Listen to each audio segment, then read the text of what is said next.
सदन में सत्ता पक्ष की ओर से कैसे विपक्ष पर बयानों के वार किए गए हैं, कैसे बीजेपी के बड़े वक्ताओं ने बिल के पक्ष में अपने तर्क पेश किए, विपक्ष पर निशाना साधा है, उससे आज करते हैं जनहित की शुरुआत। मैं जानना चाहता हूं कि पिछले 70 साल किन लोगों ने उनको अलग रखा है, किन लोगों ने अलग रखा है, किन्होंने उनको डरा के रखा है, किन्होंने उनके साथ अलग व्यवहार करने की बात की है। ये polity, this polity has to be understood, and I will tell you, 50 years later, 100 years later, we will not be there. But the course of action which we take today, that is going to make India stronger, that we have to understand.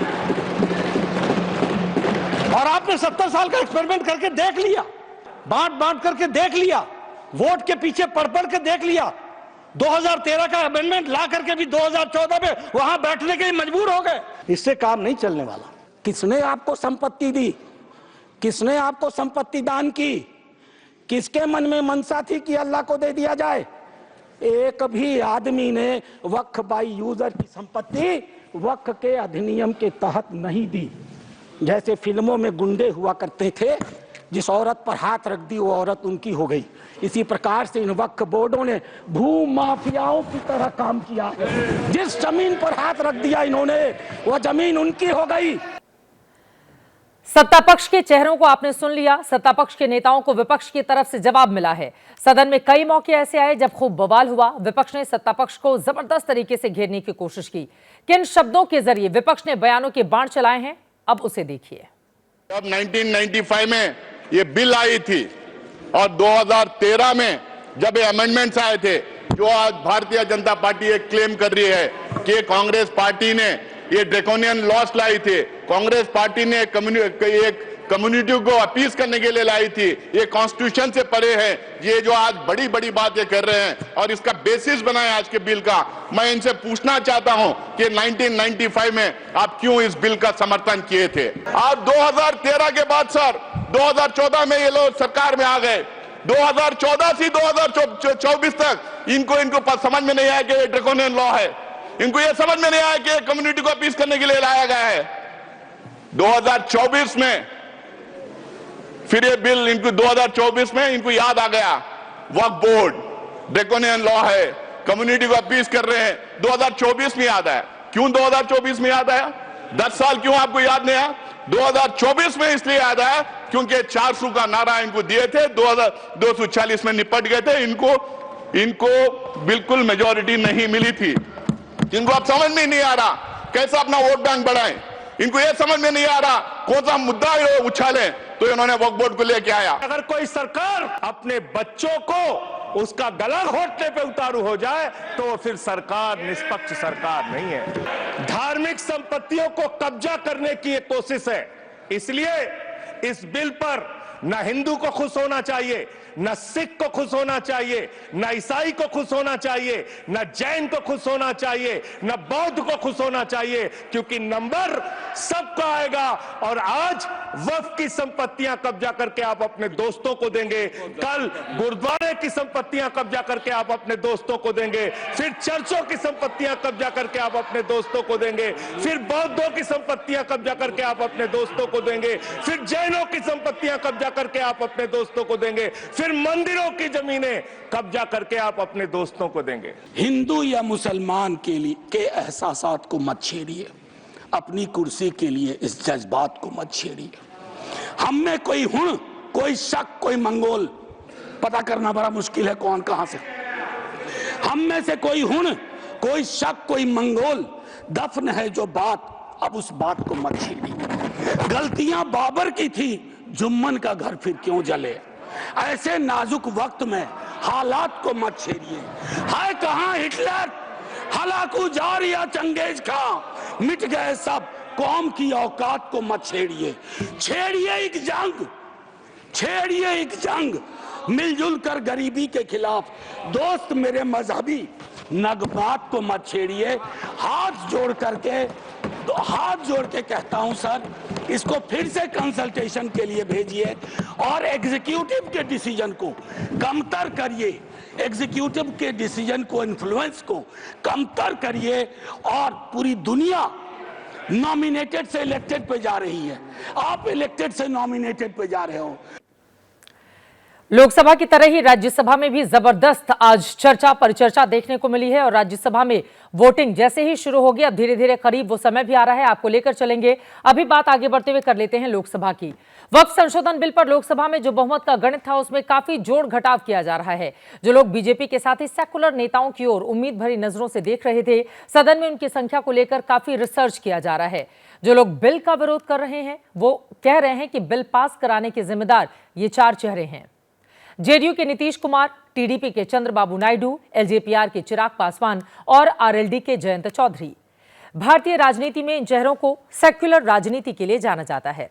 विचारधारा के नाम पर सियासी पलटबाजी के लिए चारों पार्टियां कुख्यात भी मानी जाती हैं। लोकसभा का अंक गणित कहता है कि कुल 520 सदस्यों ने वोटिंग में हिस्सा लिया। इनमें से सरकार के पक्ष में 288 वोट पड़े, विपक्ष में पड़े वोटों की संख्या 232 रही, यानी पक्ष विपक्ष का अंतर 56 वोटों का था।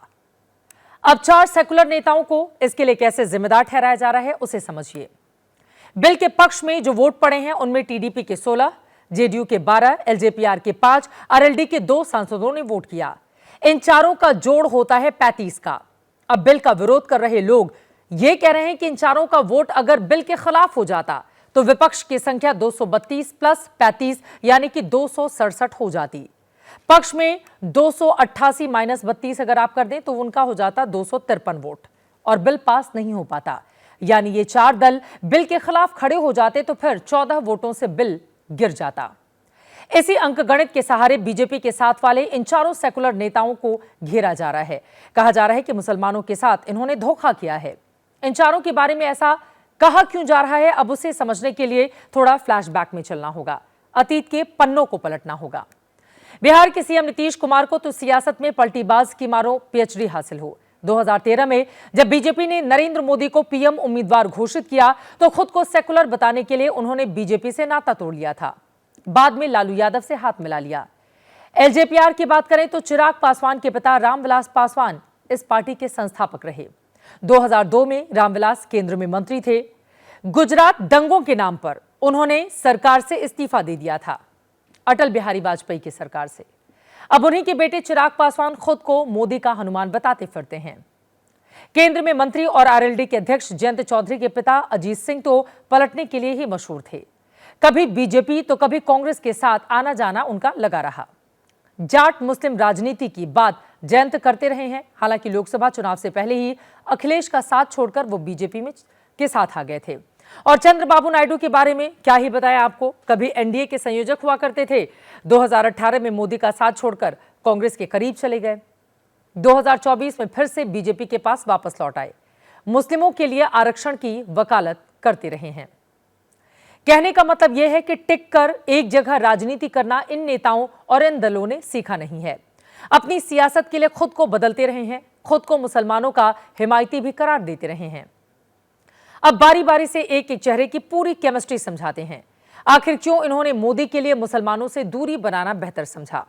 शुरुआत नीतीश कुमार से।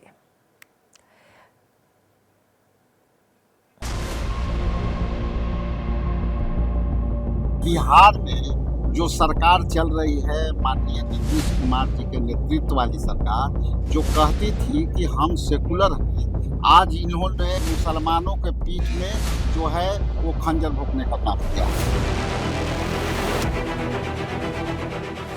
में कोई दो राय नहीं है कि 20 साल के इतिहास में जितना माननीय नीतीश कुमार जी ने काम किया, मैं सच्चा सिपाही होने के नाते, जदयू का एक छोटा सा करकर्ता होने के नाते मैं कह रहा हूँ, इसे एहसान फरामोशी नहीं करनी चाहिए, जो हक बोलना चाहिए। लेकिन इसमें कोई नाराजगी जरूर है कि बातें नहीं मानी गई।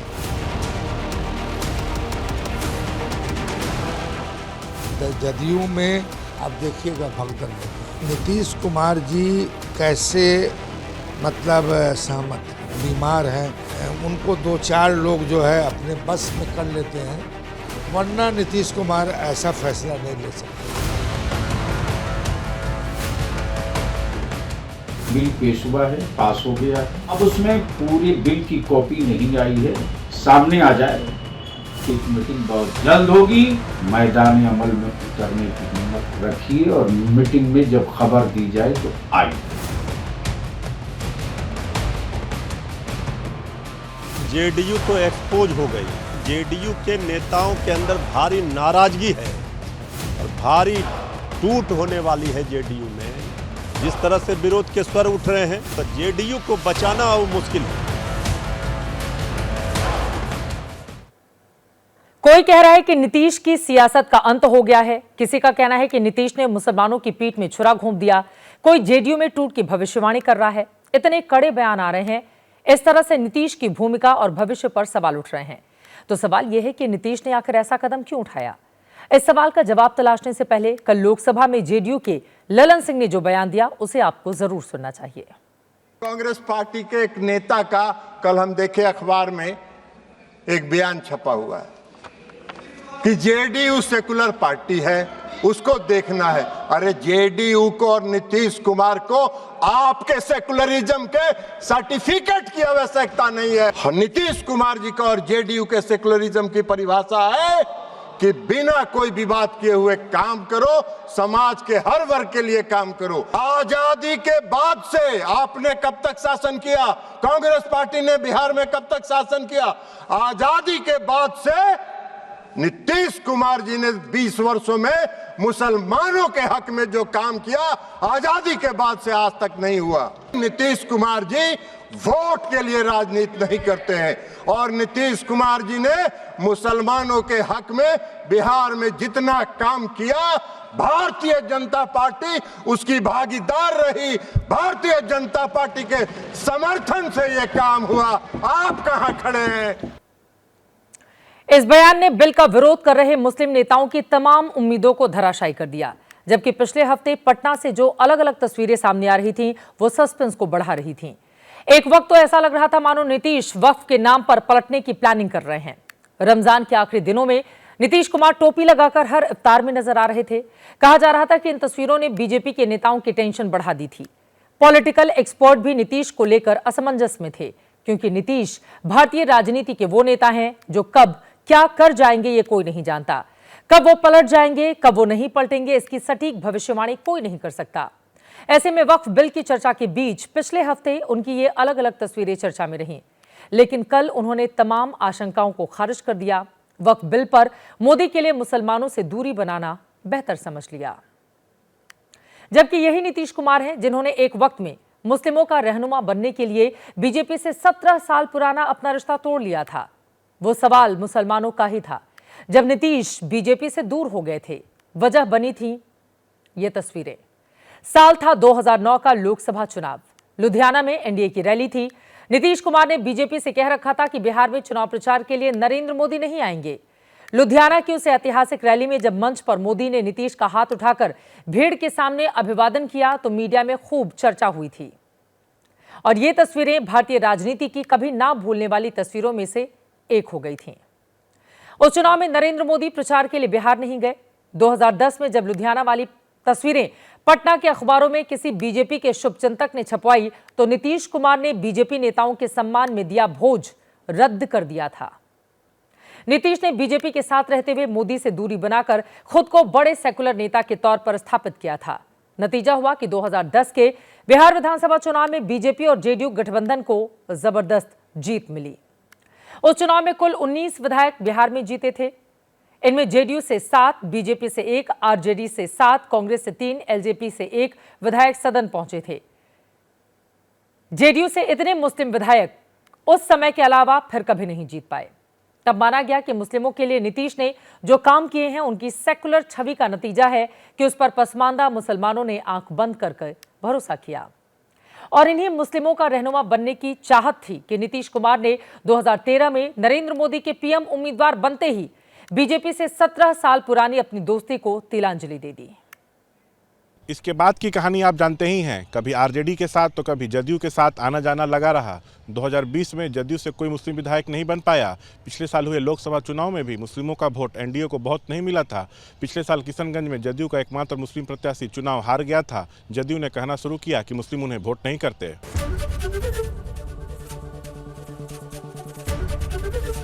एबीपी गंगा, खबर आपकी, जुबान आपकी।